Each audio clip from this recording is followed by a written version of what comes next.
আমার অকালের মধ্যে এবার চলে আসবে, অকালের বাইরে ত্রিপুরা আসাম যখন গেছিলাম খুব কমফোর্টেবল ছিলাম, ভালো থেকে যাই হোক এখান থেকে নামায়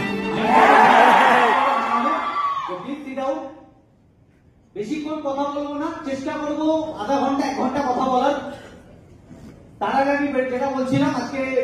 অসিত সরকার, মাম্পি সরকার, আজকে এরা নর্মাল কোনো অ্যাসোসিয়েট না, আজকে স্মার্ট ভ্যালুর ব্র্যান্ড এরা ক্যারি করে। আগামী দিনে অনেক অসিত সরকার, অনেক সজল পাল, অনেক শরীফুল